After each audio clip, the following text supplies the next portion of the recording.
13 साल से शादी के हो गए हमारे। सर मैं कहा जाऊँ, एक मनीष दुबे से कमांडेंट है, उन्हीं के साथ उनका अवैध संबंध है। मैंने सर उनको 22 फरवरी को रंगे हाथ अपने आवास में पकड़ लिया था। मेरी नौकरी जाने वाली सर, वो सर इतना सर घोटाला की हुई है, 10-10 लाख रुपए सर लेती है पट्टा करने का। उनके साथ कोई कार्रवाई नहीं हो रही है सर। जिला कमांडेंट होमगार्ड गाजियाबाद में है सर, वो खुद शादीशुदा पहले से है सर।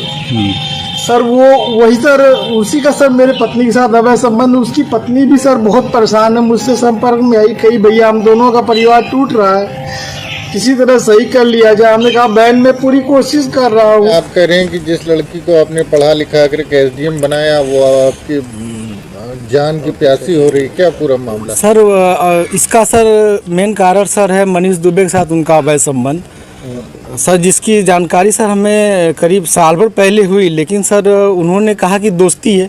खैर सर हमारी पत्नी सर एसडीएम थी उस समय, इलाहाबाद प्रयागराज में सोराम तहसील में रहीं। तो मैंने कहा सर बड़े पद पे हैं, दोस्ती तो हो ही सकती सर, अधिकारियों से बात साथ बैठना उठना हो। तो मैंने सर उन्होंने मैं ये कह के टाल दिया, तो सर मैंने ध्यान नहीं दिया। सर इसकी भनक सर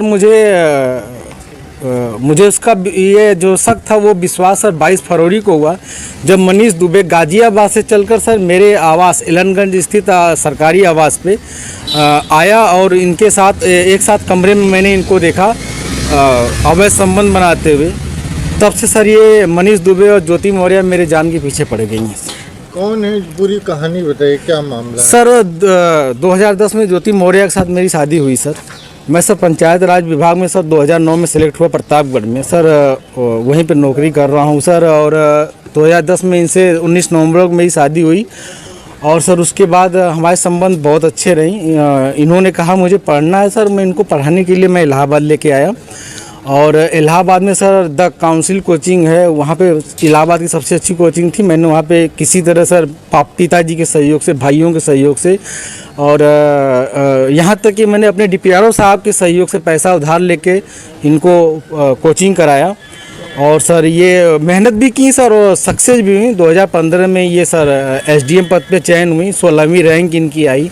सर बहुत ही खुशी का माहौल हुआ कि हम एक छोटे पद पे रहते हुए अपनी पत्नी को इतना आगे ले गए।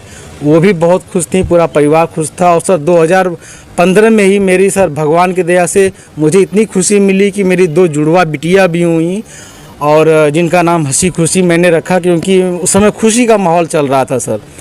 और सर बहुत अच्छा चल रहा था। लेकिन सर 2020 में ये मनीष दुबे जो जिला कमांडेंट होमगार्ड है उसकी एंट्री होती है हम दोनों पति पत्नी के बीच में।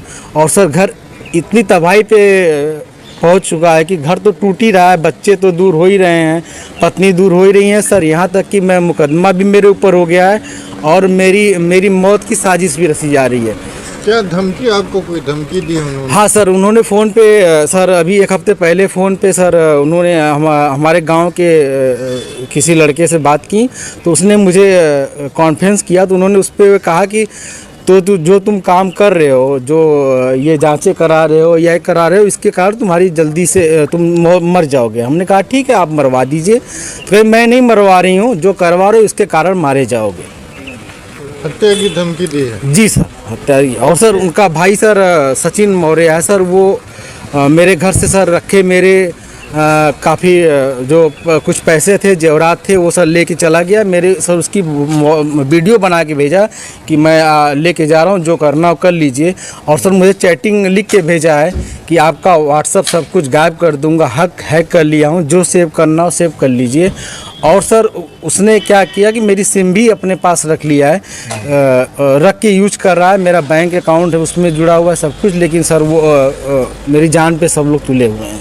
क्या वो आपसे तलाक मांग रही है? हाँ सर, उन्होंने मुझसे ऑडियो के माध्यम से कहा है, मुझे अभी तक कुछ ऐसा नोटिस तो नहीं मिला है, लेकिन सर उन्होंने कहा है कि तलाक प्यार से दे दीजिए, बवाल मत करिए, नहीं तो मैं आपको बर्बाद कर दूंगी। आपके डीपीआरओ से बात हो गई है, आपको बर्खास्त करा दूंगी, न नौकरी करने दूंगी न जीने दूंगी।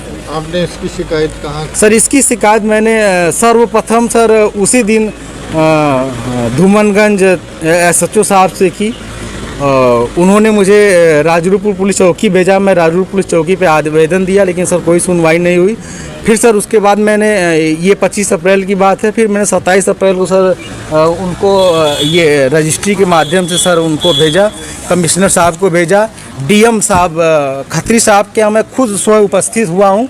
उनसे मैंने बात की कि सर आपके एसडीएम साहब हैं ऐसा कर रही हैं, तो उन्होंने कहा ठीक है मैं कार्रवाई करवाता हूँ। फिर मैं कमिश्नर साहब के यहाँ गया, कमिश्नर साहब को दिया, पुलिस कमिश्नर साहब के यहाँ उपस्थित हुआ, उनको दिया।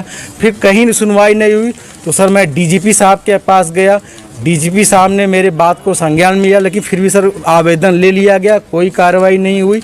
उसके बाद सर मैं DG home guard BK Maurya sir के पास गया, उनके यहाँ से मुझे सर कुछ उम्मीद की लौ दिखाई दी, क्योंकि उन्होंने मेरे आवेदन को तुरंत संज्ञान में लिया और टीम गठित कर दी है।